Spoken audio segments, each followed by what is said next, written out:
Okay, so basically we're going to do an introduction in this video to our channel and also the two of us really.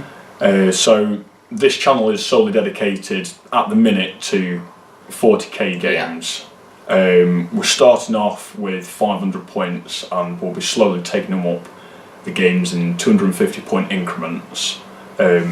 Just basically to gain a better feel for the armies that we have. Yeah, we've both, well, I've started a new army and you're pretty much reinventing yours, so yeah, we're starting from pretty much bare bones, and we thought, well, why not record it at the same time and maybe get ourselves out there a little bit with a battle report scene. So yeah, we've already played our first game and that'll be on the channel already, but we just thought we'd give, as Jordan just said, a bit of background on ourselves and yeah, just where we think that the channel should go, the armies that we currently play and things like that. So yeah, I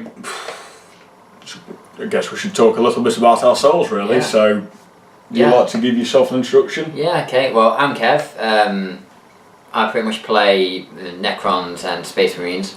Got a few other little bits that I dabble in. Just started my Tau army, which you would have already seen on the channel. No spoilers yet, but yeah, it could have gone better. We can say that. It could have gone a lot better. The dice really didn't like me this time round. No. But yeah, myself and Jordan have known each other for about 2.5 years now, give or take. We pretty much played with each other for about, it's going to be quite a lot of games now, and it was pretty much once a week for the past 2 years, give or take, and pretty much, yeah. Sometimes twice a week. Yeah, so we originally met at Games Workshop in Derby, because we're both East Midlands based. Yeah, we just set up a little gaming table here, and this being my home, and we've been playing here for quite a while. Yep. So typically, as it all started off, I'll give you an introduction about myself. So I typically started off back in the day playing different war games such as the Lord of the Rings format. I dabbled a little bit in fantasy as well. 40k I had the models but I didn't really play it, and I also did a little bit of Necromunda as well.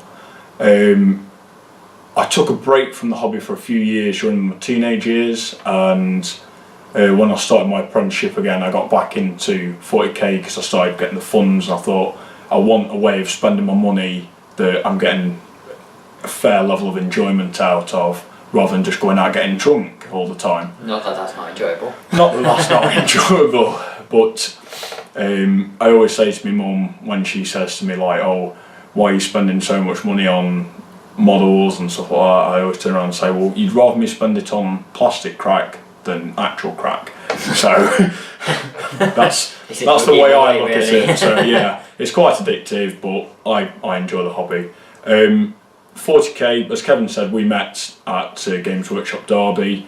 I started off by collecting Tau as my first 40k army, and our first game was in store, and I'd only had a few introductory games. I'd won a couple, but I'd also lost a couple as well, if I remember. And we had our first game, which was my Tau versus Kevin's Space Wolves, and I got absolutely demolished. I think your brother was there at the time, wasn't he? I can't remember actually, you might have been. Brother Shane, he also plays a bit of 40k at the minute. He's taken a bit of a break from the hobby because he's more interested in Dungeons and Dragons online at the minute, but yeah, you know, he'll probably do a showing on the channel at some point. He's got a considerable amount of models, so we'll rope him in somehow. Yeah.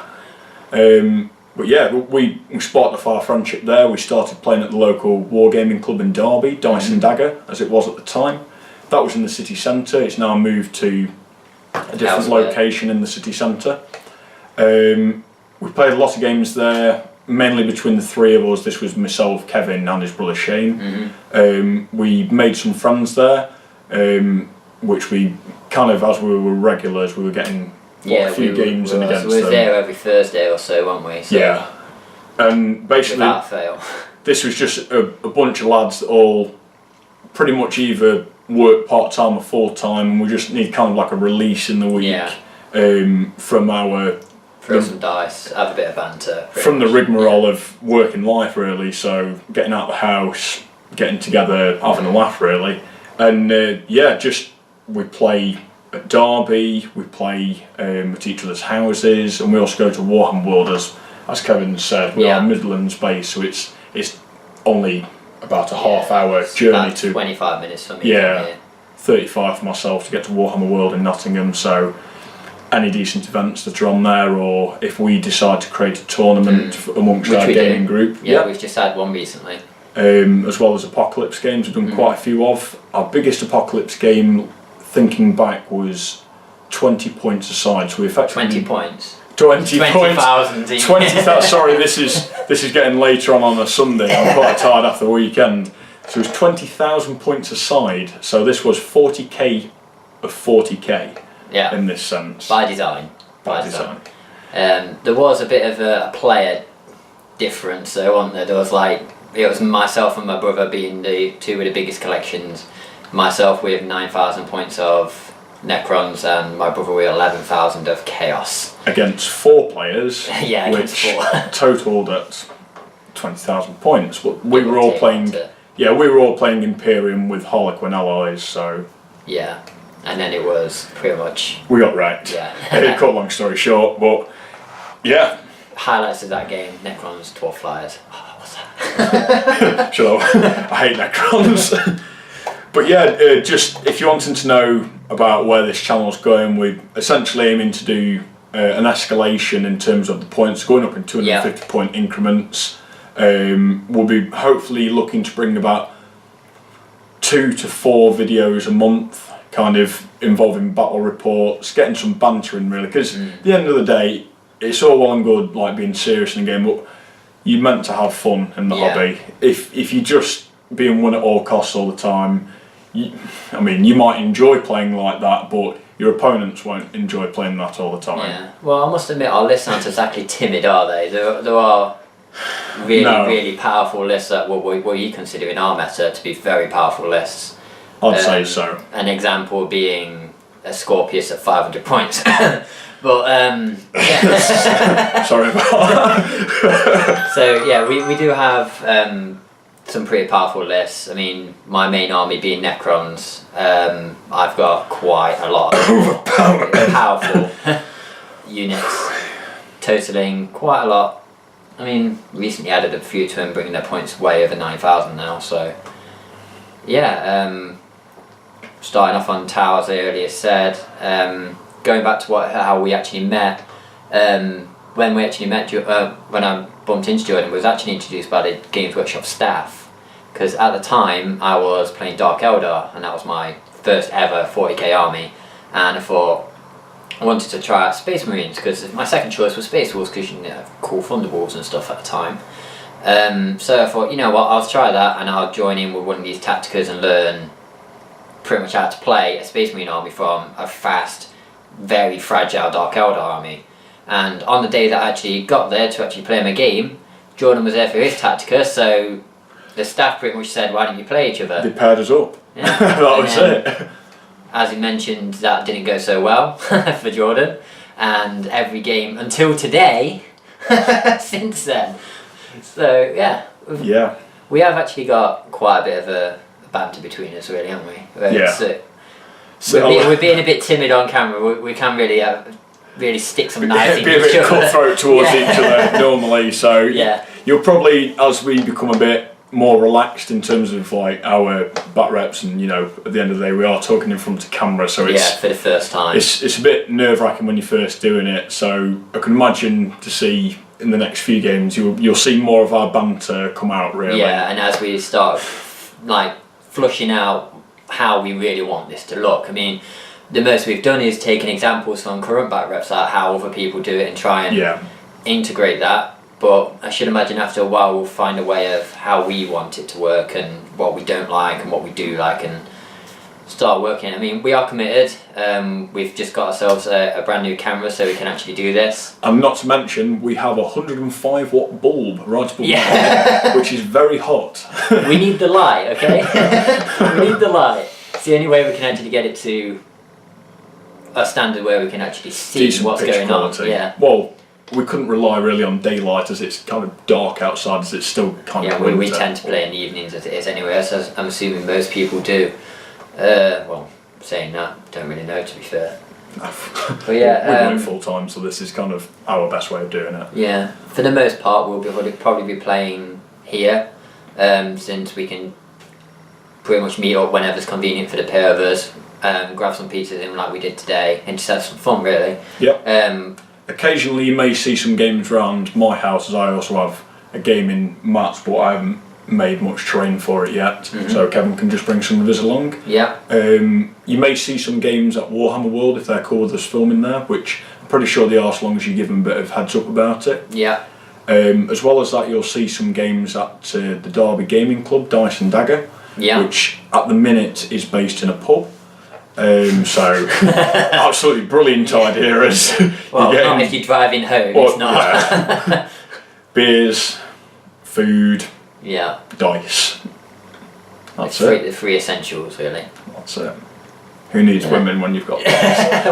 Okay, what's that? But yeah, we can talk about pretty much where we're going with our armies. Starting off, I've actually just started collecting Tau. The main idea was I wanted to try something new. We're starting at 500 points. I mean, I've already got 9,000 points of Necrons, as I mentioned. I didn't really want to continue playing with them. I've played with them for a couple of months now.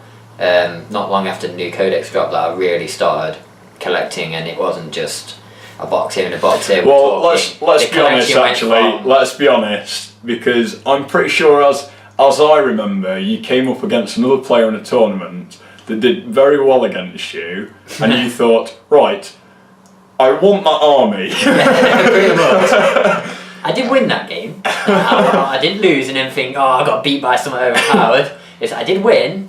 Bear in mind, I was bringing the 3 Helldrakes and Psychics, and it wasn't a nice list that I brought. But the guy he was playing against did not bring the Decurion. This was a Cad of Necrons, and it performed very well. Yeah, it did. And at the time, I was actually considering between taking Chaos seriously or going Necrons, and after seeing how powerful and how well the Necrons play, primarily myself, I prefer models that not so much hit very hard, but don't die.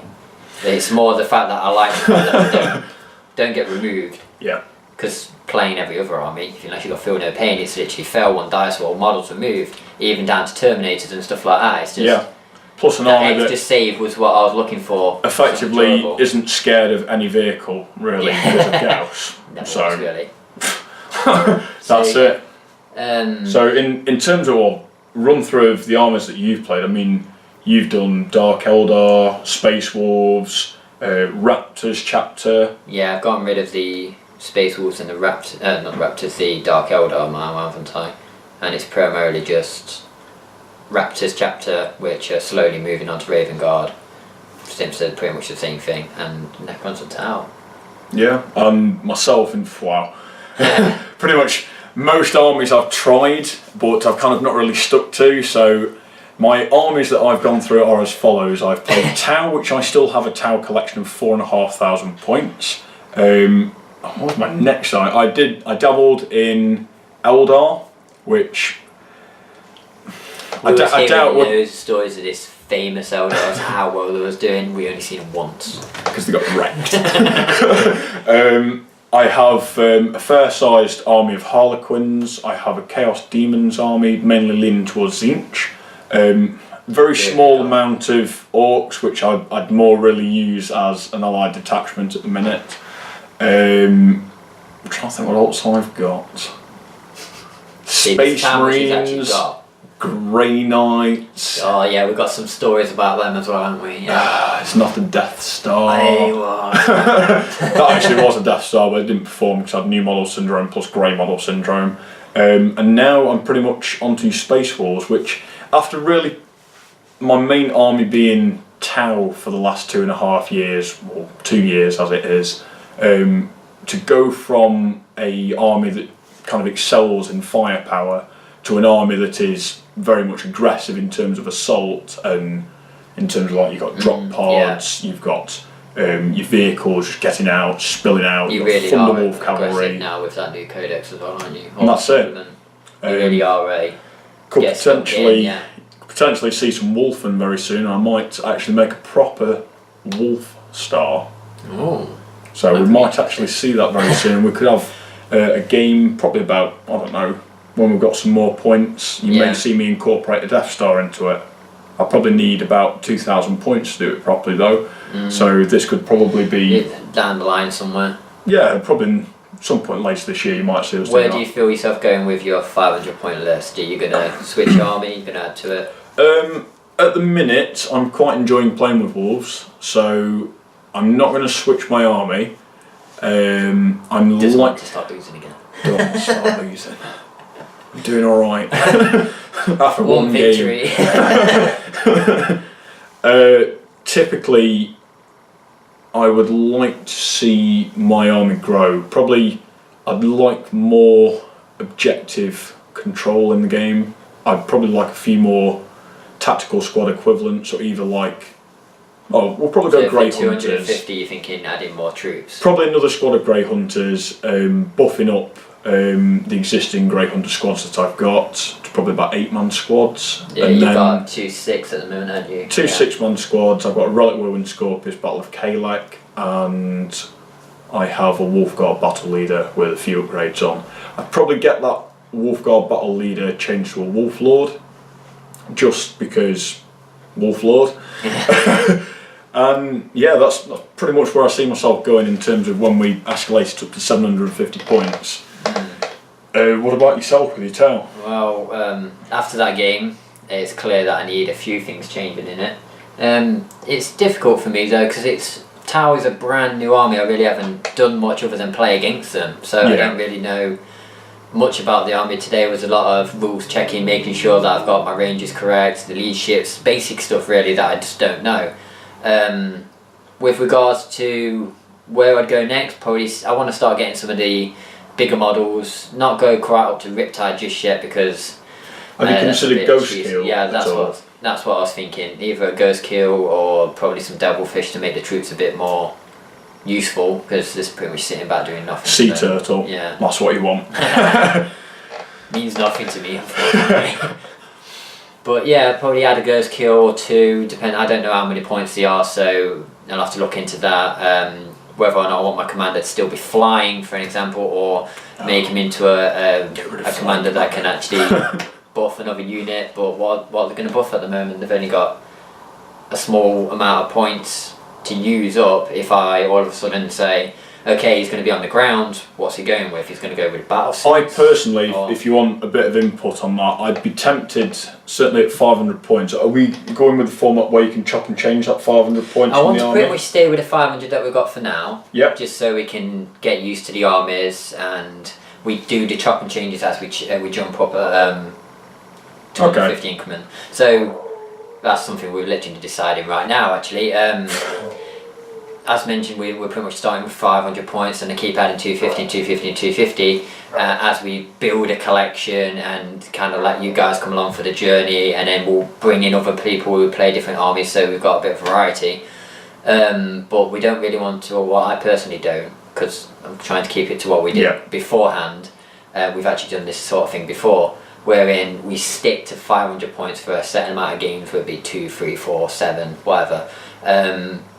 And then when we add on the 250, at that point we change things in the army within reason, not obviously like throw out all models, 7 Riptides, and that's the end of it. So we keep within reason, might change few upgrades here and there, maybe swap out HQ for some different HQ, but nothing as drastic as your theme of your list changes so much it's not exactly the same army anymore. And that's something we'd decide between the pair of us, and we get on quite well, and we actually decide all this stuff pretty much quite easily. It's more of we respect what both each other has to say, and it's very effortless actually to decide armies between us, isn't it? That's it. Yeah, all rules, queries and everything like that, where something's going wrong, we just want to play really, so we just think, is that fair? Yeah, okay, whatever, let's go. There's no real tailor in between us, because I'd pretty much accepted until this point that I couldn't beat Kevin. So I didn't even need to tailor, I just brought an army and it didn't perform. I don't know what it was, because a lot of the time, particularly when I was playing with my Tau, I brought some pretty nasty lists that I'd invented. And you was playing against Space Marines at the time as well. It was my Raptors, so And again, as well as that, I played against Guards, Marines, Eldar, actual armies that could have proved difficult to deal with, potentially. And I was actually beating quite a few players, particularly Marine players at the time. It's just, whenever I went up against Kevin with his Raptors and his Lias Issedan, yes. it was just ruining my army, as well as that. I don't know, I'd say that Kevin, as well as being very good with his rules, is very good at making lists, sort of like min-maxing, making really point-efficient lists. It's very, you look at it and you'd compare it to someone who's in a tournament, you'd be like, well, why you brought this? But when you actually play against it meshed together. I always, like I mentioned, we have actually done this before, and it was with my Raptors that I had built the list, and I'd built it primarily against Jordan's Tau. And so as we're going on, he's like kind of building his list to take me on, and I'm doing the same, and then it's kind of bouncing off each other. But all the time it was, every time Jordan would add a unit, it's like, wow, that's a really powerful unit. I'd still win, but it'd be close. It was always the problems never were really a game. Well, there's only one or two games where I've whitewashed you, but most of the time it's been up to about turn 3 or 4. It's like a real hard struggle, and then all of a sudden, turn on a dime and it just falls Basically, apart. as it would be for myself, is I could see a chance of getting a draw or a victory against Kevin, and I'd kind of bottle it. I'd either forget a rule somewhere, or I'd forget to move or shoot with a unit, and that would cost me the game if it already wasn't in Kevin's favour already. It then would be, because Kevin, as complete poker face, would just be there deadpan and then completely exploit the advantage I'd given him, and I'd just get torn apart. So, well, we do actually play to have fun. We are actually quite competitive in our gameplay. Yes. We actually, if you make a mistake, and we're actually playing like in a full banter competitive game, if you make a mistake, unlucky, you're going to get ripped apart for it. That's it. We'll wind you up and all the rest of it. But that's just how we play. I'd say I like to look at myself as being more of a semi-competitive player. So I do like to play banter games as well. And I will bring like banter units into the fray, but in terms of when I want to win, I will bring as cutthroat a list as I can think of. You just bring cutthroat. Yeah, so, it's kind of expected for me. A few of the other players in our meta will typically bring relatively competitive. They'll all be semi-competitive players from. It's more people bring the models they want to bring and then play competitively with what they've got. They don't just like throw the game away or anything like that. They play to win. And at the time, because we're all doing the same, or we've all got some good banter going between us, it doesn't really matter if we're all playing like as cutthroat as possible, because we're all getting along, just having a laugh. It's not the fact that every gaming group based tournament that we've done that Kevin's come out on top. No, it's got nothing to do with that at all. So. Well, oh well. Victory.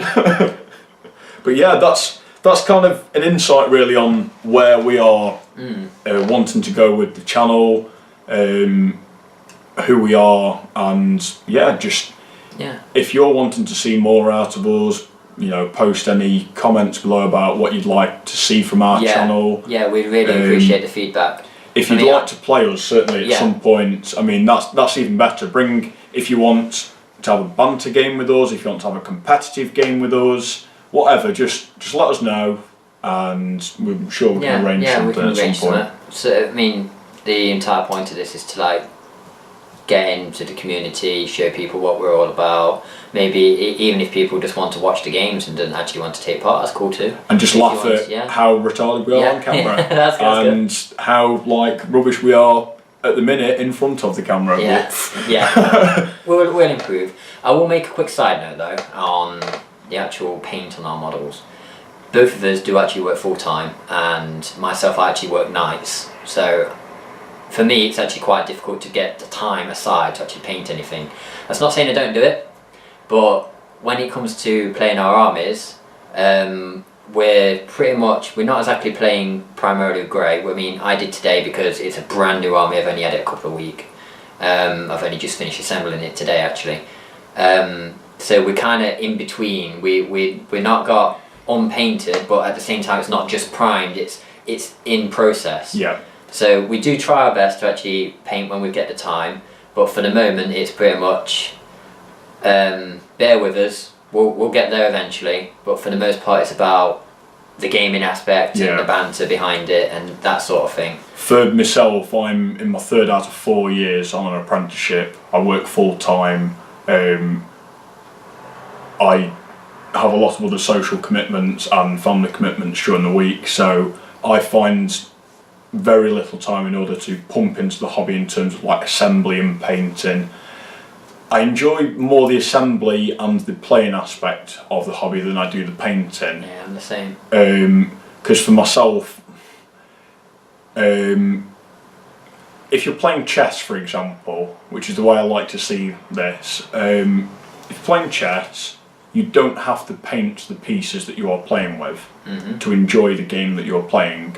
Now, both of us are happy with this understanding that we both have other commitments, therefore our models will be painted when they are painted. Yeah, it's more of a satisfaction thing for me to see when you put your models out, yes, I've finished them or painted. But at the same time, that lasts until deployment. Yeah. As soon as deployment happens, that's it. It's like, come on, game on. The model could be grey. Yeah. It doesn't matter at that point because you're just going to be. It's still going to do exactly the same thing whether it's grey or whether it's painted to professional standard. It's going to perform as well as you make it perform. Yeah. Unless you're an orc player and having a red paint job, should I say? That's the only time it does matter. But that's if anyone was potentially going to make a comment about the painting, then so that's pretty much where we stand with it. I mean, as time goes on, you see more and more battle boards, you will see more and more paint appear on our models, as if by magic. But it's not something where we're striving towards. It's not like we're going to turn off the camera now and just bust out 8 hours worth of painting. We're going to carry on with whatever we've got to do, and then if we ever get some spare time, we'll crack on with what painting we can. Something else I should add as well, in terms of the way that we play, we follow the whole idea of rules as written as opposed to rules as intended. So we will take literally the rules in print as to be the final say on something. If there's any ambiguity whatsoever in terms of the ruling, then we look to what Games Workshop post in their erratas, or we will speak to Games Workshop staff to hear their opinions on the ruling for specific rules. That's one of the benefits of being so close to Warhammer World, is whenever we have these issues, queries and everything, we're normally in that vicinity. We can pop down and just have a chat with them, get a few opinions of probably 2 or 3 members of staff, just to kind of some Forge World. yeah. As it ends up. So we're going down for a rule query, come back, how the hell did I buy this? £200 later.